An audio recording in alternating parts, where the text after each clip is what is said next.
The Garden Report is powered by Prize Picks, the exclusive daily fantasy partner of the CLNS Media Network. Hey, Bobby Manning here. Welcome to a special edition of The Garden Report with Noah Dalzell from Celtics Blog. We're going to be doing this every week from here on out. We'll figure out a name as we go. But for now, just another Garden Report. And what else can we talk about this time of year, Noah, with the Celtics locked up by 15, 14 games over the Bucks? Other than who's coming up in the first round, who do you want to see, what's the path, where are the standings at?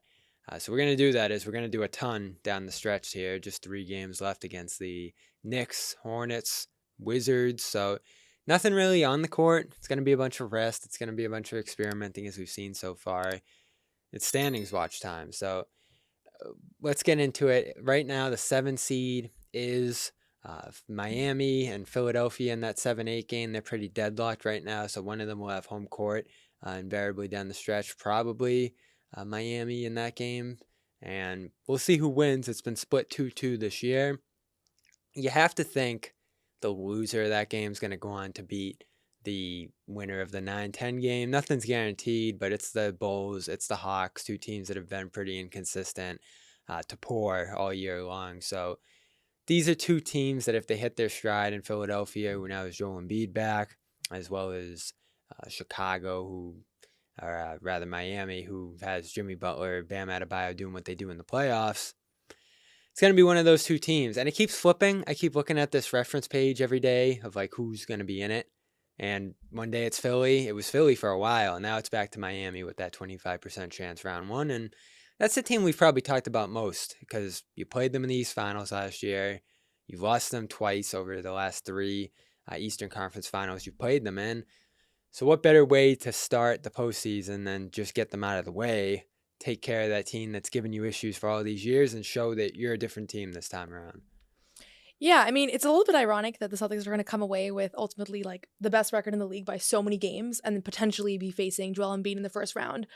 We were just seeing, that he has a 78% win rate this year. So effectively, like when he's been available, the 76ers have been pretty close. Yeah, close to Boston, honestly. And so that would be the 1-2 seeds, and right now instead we're looking at that as a potential first round matchup. So I wouldn't be surprised if that's a very difficult series that goes 6 or even 7 games. I expect Boston still wins, but I think that would be kind of the worst case scenario as far as just a matchup standpoint. And then Miami, like they've been this team all year. And I think all of the faith that we have in them as people covering the NBA is just looking at history and looking at how they turned it around last year's playoffs. And so it wouldn't be stunning if they were able to do it again just because we literally just saw it last year. But ultimately, I don't expect them to because we haven't really seen signs of that. I think we're seeing a Jimmy Butler that's been even less effective than he was last regular season. We're seeing rotations that are changing. It's not the Caleb Martin of last year. So, Gabe Vincent. So I just think there's such a question mark that, I would rather see the Celtics face them in the first round than Joel Embiid. I think that's just a less good basketball team. But both of those are going to be not easy first round matchups compared to a team like Chicago or Atlanta. So if the Celtics luck out ultimately and end up coming away with one of those games, I think you're seeing a team that they're probably going to sweep or maybe 5 games in comparison. Yeah, and they win all 3 games, not comfortably, but you handled the Heat this year for the most part. The zone didn't bother you, thanks in large parts to the Kristaps Porzingis addition.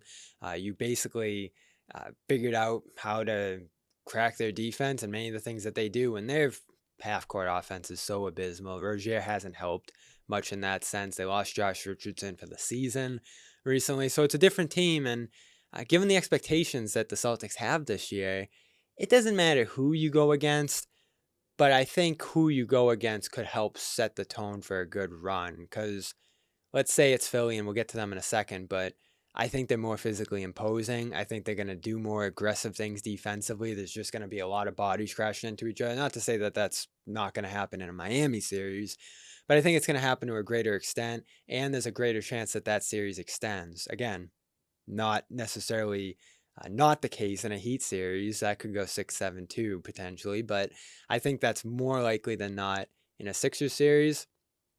If the Celtics came out and smoked the Heat 4-0. Not to say that I'm going to predict that if it comes to that, but nobody would be shocked because it's a different team. You have the Porzingis factor. You've been seamless on offense and defense this year. And the one thing about last year's Celtics Heat series is you had the wear and tear of two, a 6-game series, a 7-game series coming in on Boston's standpoint. And you also had the Heat gaining all of that momentum up to that point, beating the Bucks round 1, beating the Knicks round 2, Butler catching the fire he did. Not that he had an amazing series against the Celtics overall, but there were a lot of other factors involved there that I feel like if you were going to play them round 1 this time around, it's not necessarily going to go the same way for a lot of different reasons. Biggest of them all, it's just not the same Heat team this year. And I'm still going to give them full respect. I still think it's going to be challenging. These are not normal first-round series.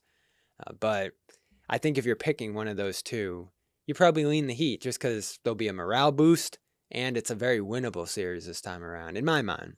Yeah, and I think you bring up a good point about the power of momentum in the playoffs. And in a way, do you feel like if the Celtics and Heat played round 1 last year, which very easily could have happened because they lost that Hawks game that they could have played into, I know Joe Mazzulla said, like, oh, if that happened and we would have lost and I would have got fired. Yeah. I actually don't think it would have went the same way. I think it would have been a much different situation. Well, it's hard to know because if you see Jimmy Butler of the first round against the Celtics, like, I don't know if it really mattered who they were up against. Like, he was playing like out of his mind. Like that, there have been very few moments in recent basketball history where a player has caught fire like that.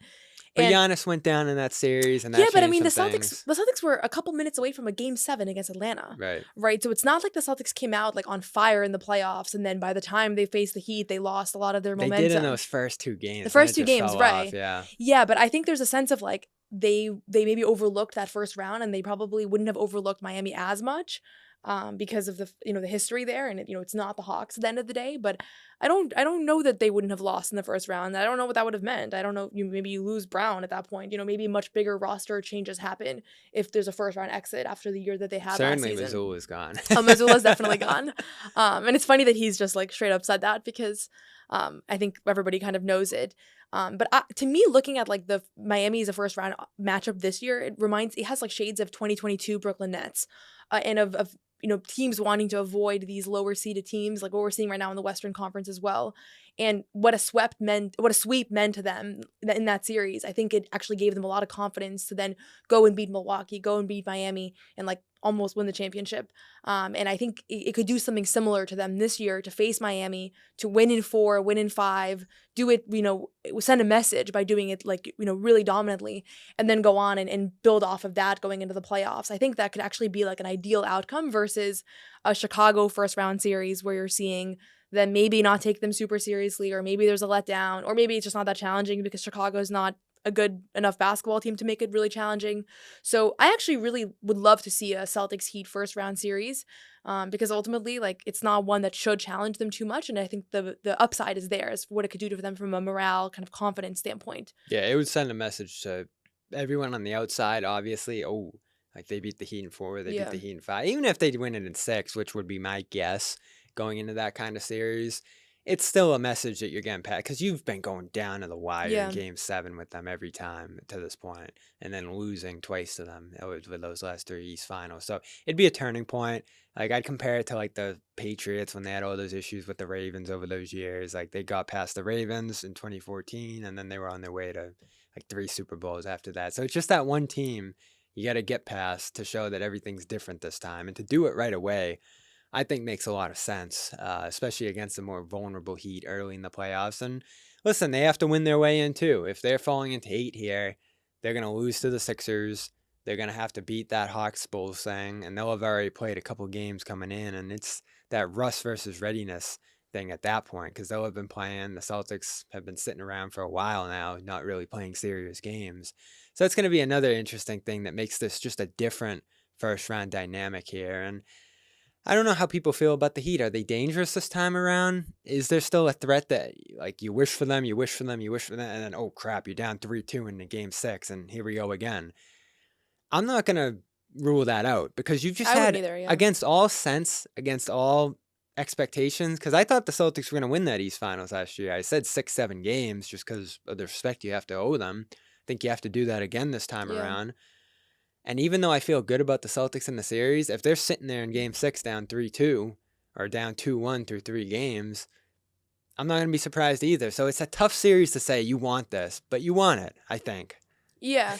Yeah, no, that's a good point. And one of the ironic things with the Heat storyline is that Drew Holiday also got eliminated by the Heat last year, and in pretty dramatic fashion, right? With like Jimmy Butler literally He in a going much at him. different role too, though. Yeah. Right, he had a much different role, but it's like that collective trauma of like that's who sent you home last year is also present. That'd be another good storyline. Yeah, right. It's like not just from a media standpoint. There's a lot there to unpack, and so I think that only kind of maybe intensifies that matchup even more. That you have that dynamic as well. Porzingis is really the only one that's walking into this with like a blank slate of having no baggage and no real rivalry with this team, and I think he's really going to be the key in that series. Like if he's able to play the way that he did in some of those regular season matchups, I feel really good about the Celtics' chances. But at the end of the day, like the thing that makes the Heat is not who they have on the roster or what their firepower is. It's the adjustments that Eric Spoelstra was able to make. The and coaching kind of, aspect, right? yeah, And it's so huge. I think from a Joe Mazzulla standpoint too, this could be a good series to get things started. As far as just like you have to be really, really sharp, and you have to be kind of it's going to be a chess match with him.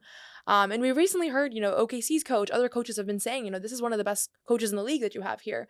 And I think that first round matchup is going to be an opportunity to show that. And we really don't know. We've been evaluating the last few weeks where it's like really hard to know what we're actually looking at and what they're working on versus like what is full effort, what is experimentation. So I think just being able to shift to the playoffs as well is going to be just a good adjustment for everyone to kind of take away all the X factors and just play to win, which is what they're going to do. So I like it as a matchup. I don't think it's the easiest one. I think obviously you have to go with Hawks or Bulls. Probably Bulls is the easiest one. And just the format of the play-in, like you really don't know. I think everybody's excited about the potential of like a maybe Milwaukee 76ers, Celtics Heat first round. Like that sells. That's good TV. But who knows? Maybe you get Chicago in there and it's a little bit more of a snooze fest. So I think that's the maybe downside of the play-in a little bit. Yeah, and they're still putting 20%-ish for the Hawks and Bulls, and they might have the best chance out of the four just because one of them's going to win, and one of them's going to come one game away from playing the Celtics. So you ruled the Hawks out last year, and then they win, and they break through, and the Heat end up moving down to that 8 seed in that situation. So similar setup to last year, where a Hawks could sneak through, a Bulls could sneak through, but I'm guessing it's going to be Heat or Sixers at this point. And when we're talking Philly, you just brought the coaching up. Nick Nurse is pretty daunting too. A champion, a defensive wizard, a guy who's just going to throw a lot of different stuff at the Celtics, as much as, if not more than Spoelstra will. And he has the personnel to play that system too. Long guys like Harris and Embiid in the middle. This is a matchup with Embiid available that bothered the Celtics. Even without Embiid available, I thought Patrick Beverley, when he was there in that game without Embiid, I think, gave the Celtics hell in that game and just had a big scoring night, kept it close down the stretch. Celtics pulled it out in crunch time, but it wasn't easy. And then, of course, they beat the Celtics in one of those 2 games at Philly early in the season. So they were a different team early on. It's a different personnel the recent years. Tyrese Maxey has emerged. We'll see with him at the helm at the point guard spot how they look this time around. But they have coaching. They have defense. They have a point of attack star who's really hard to guard against your center who, if we're going to give any criticism to Kristaps Porzingis this year, against those physically imposing centers who can put you in a little foul trouble or just smash you out of the way like Embiid's prone to do, Porzingis had a little trouble with those guys this year in different spots, and that's probably the most daunting of any center matchup you could run into is an Embiid, and who knows how healthy he is. I saw him tweak that knee again in the game against Detroit last night. Conditioning, where's that at? And then the depth around them when he's off the court, I don't believe in a ton. You're going to have like Kyle Lowry playing playoff minutes. You're going to have like D'Anthony Melton, who's good, but is a vulnerable target for the Celtics mismatch hunting offense. So there's some things to feel good about in that matchup, but there's a lot to feel nervous about. The physicality, as I mentioned off the top, Embiid being capable of being the best player in the series. He hasn't been in the playoffs, but he's capable. And then the coaching and the crowd. Like, there's a real home court advantage in Philly, too. So I'd rather avoid Philly. You've had their number over the years, and you might again, but it's going to be really hard for a first-round series to get past this Philly team. Yeah, absolutely. And I think, they should ultimately do it. Like, if this is the team that we think that they are, that they should be able to do it. But 7 games, right. You're like, oh. Yeah, and then also just thinking about, like, what the toll of, like, Al Horford's going to take, right, in the first round. Granted, he's gotten a lot of rest this year, and healing that left big toe sprain. But I think ultimately, like, he's gonna be tasked with a lot of Embiid as a defensive responsibility. Like, I don't think we're gonna see a ton of Porzingis on him. And so having that be the way you start the playoff run, like, that could be a challenge as well. And to be honest with you, Embiid's looked really, really good. I don't know how much you've caught of him, like, a I think game. he's 27-7 through the first 3 games. He's looked really good, and and I don't think they've lost since he's come back. 4 straight wins, yeah. Yeah, and again, like, he's not going to be 100%, but he definitely wasn't 100% last year either. He might be a better percent than he was when they faced off I've heard that argument, yeah. Yeah, right. And so, I don't know if we've ever seen him 100% in the playoffs, and so I don't know that this is going to be particularly worse. And then also, like, he kind of does have fresh legs in a way. Like, it's maybe not the ideal way to get fresh legs, but he has been resting more. Yep. And training too for about a month Yeah, now. absolutely. So, I think you're going to be seeing a really dominant Embiid, and the question is, like, is that enough to carry past a team that has so many weapons that the Celtics have?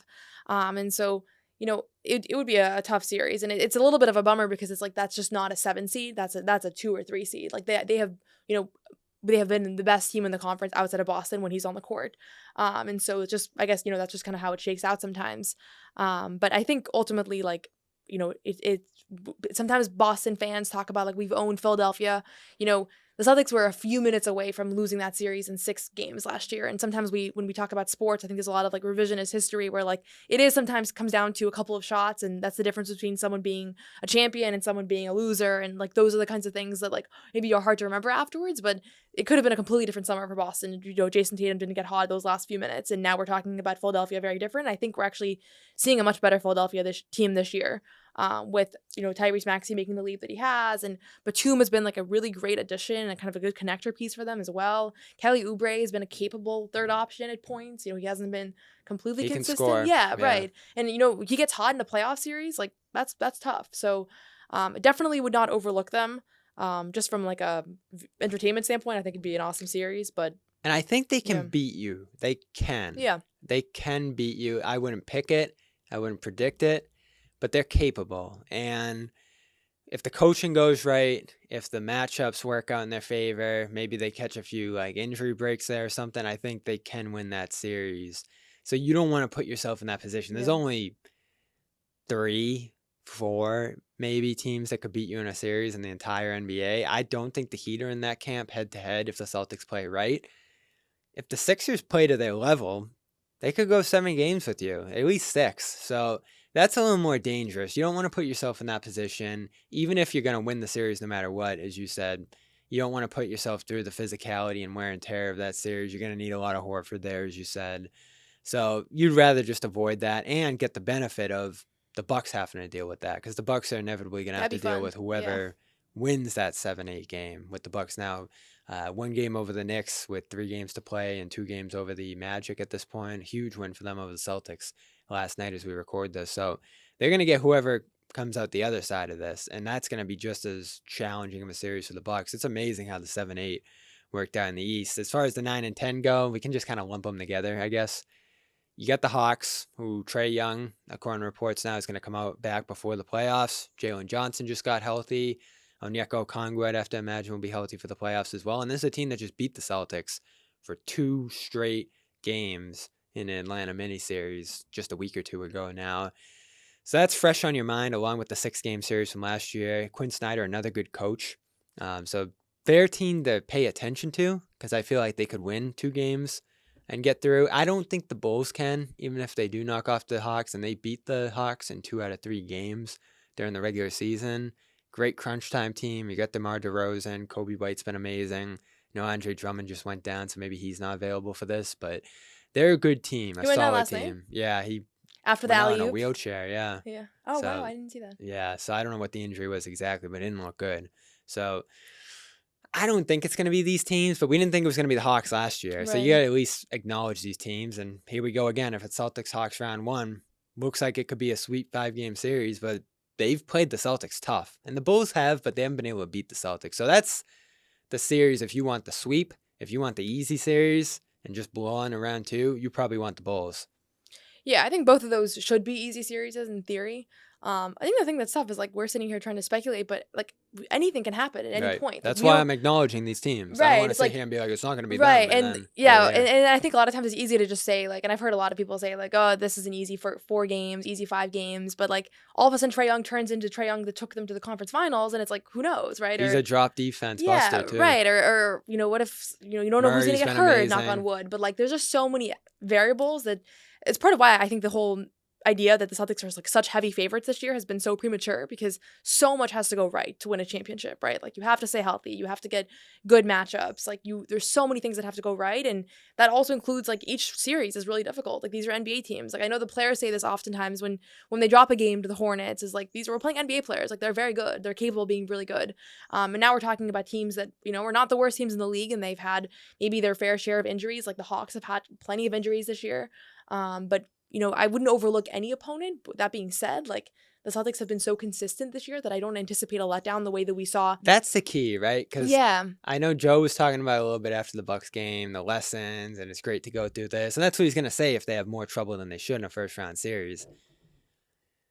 If it's Miami, Atlanta, Chicago, and they've had this, plus 12 differential all year. They're just smoking everybody. They're 15 games up in the standings.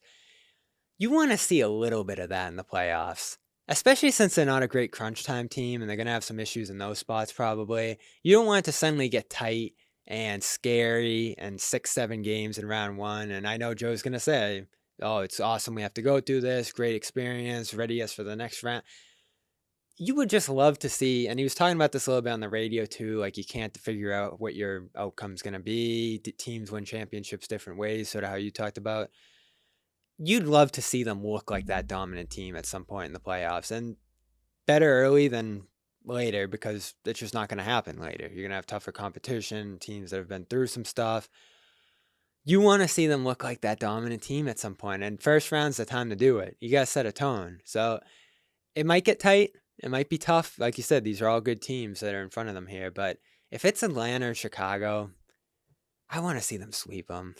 yeah. Just get it out of the way. You're that much better than these teams. And the fact that they lost twice in Atlanta, that's what made that so disappointing a week or two ago. I don't think that meant anything, honestly. Like I don't Nothing. think. I mean, maybe it gave Atlanta The first confidence. game, you blow a 30-point Yeah. lead, whatever. The second game, you're wire to wire the whole way with them, neck and neck, and then you lose in crunch time pretty decisively, which was tough, and then overtime. But to me, on the flip side, it's like now you can't overlook them the same way because Right. you literally just dropped 2 games and there was this whole narrative around you, and so you're not going to think that it's a cakewalk the way that maybe you would have if they were 2 blowouts that were really easy wins. So that's on the flip side. But I think ultimately, like you look, I like what Joe was saying on the radio as far as like the different pathways to get to the finals. I mean, we've seen the 2008 Celtics, like that was a 7-game first round series, right? Was that Doc though? Did being Doc? Maybe, but they won the championship, right? And they won the championship pretty handily, right? Yeah. So it's hard to even know how like the first round is going to impact the play the rest of the way because maybe that was a blessing. I've heard Paul Pierce and Kevin Garnett talk about that playoff run many times, and I feel like there's a case to be made. Maybe you're already playing high intensity basketball because so much is on the line, and then you have to overcome that adversity early on.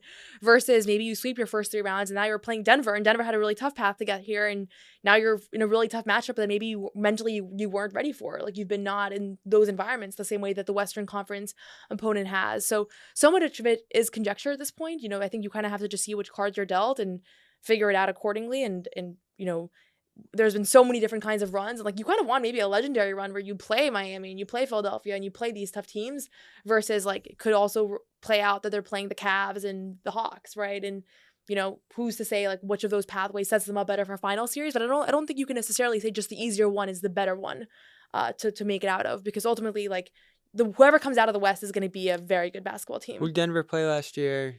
It was Minnesota, Phoenix, LA, and then the Heat. Right. I mean, so they got some breaks. I mean, that's as underwhelming as a four series as can go, as far as you played 2 play-in teams, right? That was, that's the level of regular season competition that you're facing. A Suns team that was their hardest series, but they were not a super dominant team. So to me, it's like that was an easier playoff run in theory, right? They're probably gonna have a harder path this year, regardless of how things shake out. I'd say. So yeah. So you look at the game 7-2 you're going that far into a series, the thing you hate to see is what happened to them last year. You go to a game 7, you're there, then everybody gets hurt, especially Tatum on the first play, and Rob was sick, and Grant's hurt. So that can happen too as these series extend. So that's why you do want to see them take care of business a little bit sooner. We're, of course, brought to you by great partners like Prize Picks, prizepicks.com/CLNS. Go check them. They're official daily fantasy sports partner. So shout out to them. Prize Picks is America's #1 sports app with more than 3 million members.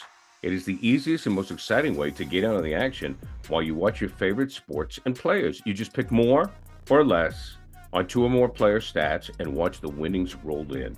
Now get in on the playoff action. Win up to 100 times your money on Prize Picks as you and the world's best players take the game to a new level during basketball's postseason.